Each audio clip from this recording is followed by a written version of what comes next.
Em pronunciamento no Senado Federal, o senador Eduardo Girão foi enfático ao apontar como os senadores, em virtude da omissão diante de descalabros do STF, estão atuando como cúmplices da aniquilação da liberdade de expressão, pilar fundamental da democracia. O parlamentar encetou destacando como são incessantes as aberrações emanadas por membros da Suprema Corte. Todo o povo brasileiro que está ainda aqui nos assistindo, ultimamente, em quase todas as semanas, o Brasil é surpreendido com notícias sobre aberrações cometidas por alguns dos ministros da nossa Suprema Corte. Ao abordar recente condenação de jornalista por livro que mencionou Gilmar Mendes, o senador avaliou: é uma clara intimidação para todo jornalismo investigativo que pretenda cobrir fatos de interesse público contra magistrados. Trata-se de um caso semelhante ao ocorrido em 2019, quando o ministro Alexandre de Moraes mandou retirar do ar e impôs multa diária de R$100 mil ao site O Antagonista e à revista Cruzoé por causa de uma matéria retirada dos autos da Lava Jato, em que o empreiteiro Marcelo Odebrecht menciona o codinome, abro aspas, o amigo do meu pai, e se referia ao ministro Dias Toffoli. Nesta atuada, Girão avaliou a ilegalidade de tais condutas. Ambos os casos ilustram a gravidade dos abusos cometidos, que vão desde o conflito de interesses até a prática da censura prévia, com clara intimidação a todos que ousarem fazer qualquer crítica ao magistrado como se fossem uma casta superior aqui no Brasil, se autoproclamando como detentores de uma infalibilidade e, portanto, acima das leis humanas, como alguns deles disseram num seminário internacional: nós somos o bem. Por fim, o parlamentar foi veemente ao assestar a responsabilidade dos senadores. E a responsabilidade por isso é do Senado Federal, única instituição brasileira com poder para aprovar a indicação de qualquer ministro do Supremo e também abrir processos de impeachment de alguns deles que tiverem processos aqui nesta casa de desvio de conduta. E agora, nem sequer 2 meros requerimentos de convite para o comparecimento destes ministros que eu citei, ministro Alexandre de Moraes e Barroso, são colocados sequer em votação nesta Casa Revisora da República. Até quando? Essa é a pergunta. É uma gravíssima omissão que torna o Senado cúmplice da aniquilação da liberdade de expressão, um dos pilares da democracia. A renda deste vídeo e de todos os outros da Folha Política está sendo confiscada a mando do ministro Luiz Felipe Salomão, ex-corregedor do Tribunal Superior Eleitoral. Caso o mesmo vídeo seja reproduzido pela velha imprensa ou por sites e canais de extrema esquerda, não será considerado uma ameaça à democracia. O confisco de renda ordenado pelo ministro e mantido pelo atual corregedor do TSE atinge todos os vídeos produzidos por canais conservadores, independente do conteúdo.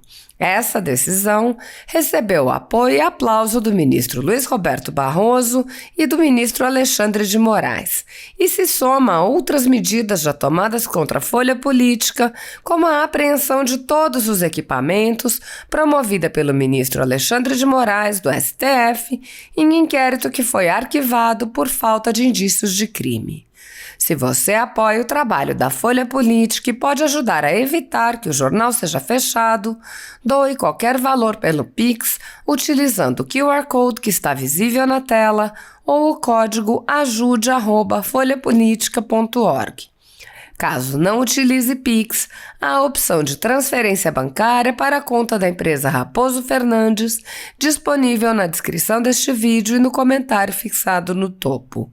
Há 10 anos, a Folha Política vem mostrando os fatos da política brasileira, fazendo a cobertura dos 3 poderes e dando voz a pessoas que o cartel midiático quer calar. Pix ajude@folhapolitica.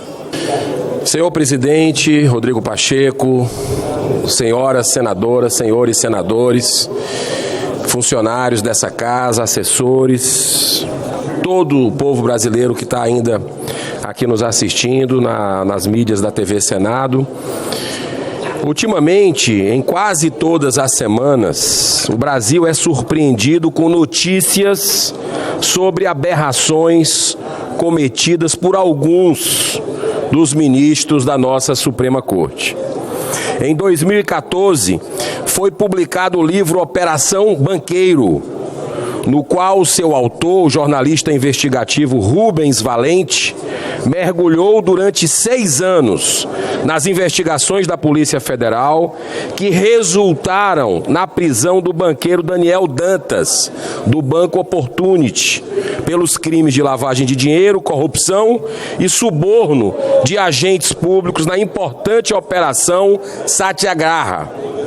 Nessa época, o ministro Gilmar Mendes era o presidente do Supremo Tribunal Federal e sua esposa trabalhava no escritório do conhecido advogado que prestava serviços ao banqueiro.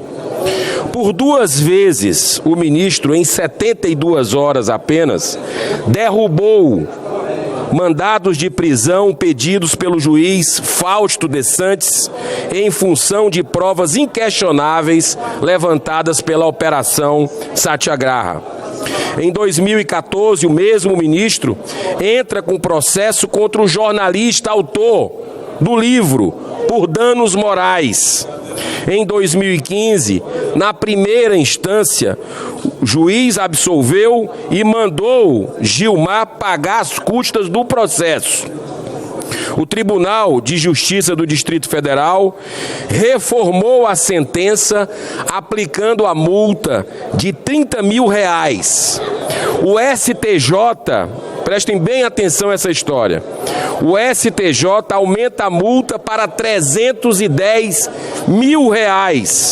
Por fim, o próprio STF manteve a sentença e a multa e obriga a editora a inserir petição na íntegra numa eventual reedição do livro, que significaria acrescentar mais 200 páginas, ou seja, na prática, inviabiliza qualquer reedição. Segundo a Associação Brasileira de Jornalismo Investigativo, está se constituindo aí uma perigosa jurisprudência ao impor um dever de indenização muito elevado para o exercício da liberdade de imprensa. Isso, na realidade, senador Lazier Martins, é uma clara intimidação para todo jornalismo investigativo que pretenda cobrir fatos de interesse público contra magistrados. Trata-se de um caso semelhante ao ocorrido em 2019, quando o ministro Alexandre de Moraes mandou retirar do ar e impôs multa diária de R$100 mil ao site antagonista e à revista Cruzoé, por causa de uma matéria retirada dos autos da Lava Jato, onde o empreiteiro Marcelo Odebrecht menciona o codinome, abro aspas, o amigo do meu pai. Se referia ao ministro Dias Toffoli, que na época era o advogado-geral da União no governo do PT.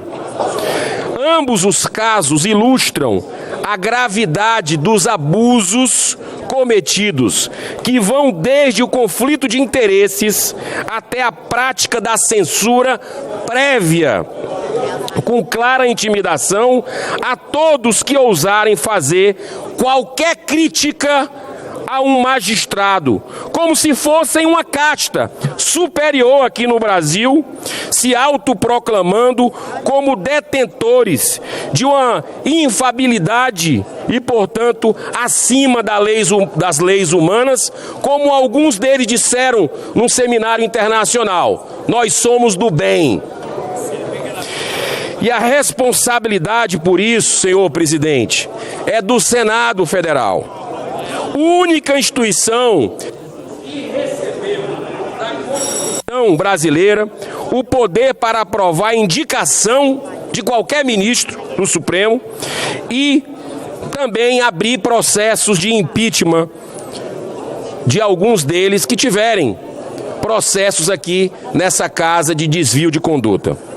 E agora, para encerrar, senhor presidente, nem sequer 2 meros requerimentos de convite para o comparecimento desses ministros que eu citei, ministro Alexandre de Moraes e Barroso, são colocados sequer em votação nessa Casa Revisora da República. Até quando?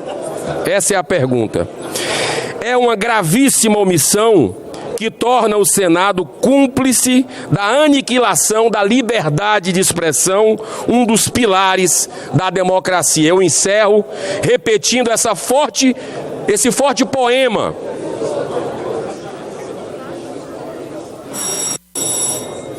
Esse forte poema, eu encerro esse pronunciamento do escritor Eduardo Alves da Costa. Abro aspas. Na primeira noite, eles se aproximam e roubam uma flor do nosso jardim e nós não dizemos nada. Na segunda noite, eles já não se escondem e roubam todas as flores e nós não dizemos nada. Até que um dia, o mais frágil deles entra sozinho em nossa casa e rouba-nos a luz. E conhecendo nosso medo, arranca-nos a voz da garganta e já não podemos... Voltando a falar um pouco sobre o jornalismo, eu queria ouvir a sua opinião sobre essas agências de checagem que hoje pipocam aí no jornalismo, né? Qual é a sua opinião sobre elas? Olha, velho, você checar a veracidade do fato sempre foi uma função do jornalismo. Dizer que você tinha regras para isso. Eu passei dezenas e dezenas de noites sem dormir por ter escrito um editorial que eu chegava em casa e falava para minha mulher: putz, será que eu fui injusto? Será que eu acho que eu fui injusto? Eu ficava com vontade de correr às bancas e comprar o jornal inteiro para não deixar aquilo sair, né? Você tinha essa preocupação, era central, né? Se aquilo correspondia mesmo ao fato ou não, se você estava... Então, isso aí tudo deságua, qualquer instrumento desse, desde que ele seja espontâneo, né, e que a decisão final fique na mão do leitor, é positivo. Se você trabalha para dar condições ao leitor de concluir ele mesmo se aquele fato é verdadeiro ou não é verdadeiro, é um trabalho positivo. Agora, se isso vira um instrumento para o governo dizer qual é a verdade e qual não é a verdade, né? Então, tudo isso de fake news é tudo uma mentirada, um bullshit da luta política mais rasteira, né? Mais rasteira, porque a única pessoa que tem o direito de achar se é verdade ou não é verdade é o ouvinte. Se puser o governo fazendo esse papel, você vira fatalmente, inevitavelmente, uma ditadura, né, que vai, como toda ditadura, começa aí e vai até o holocausto final, entendeu? Vai passo a passo, ela termina com tiro na nuca.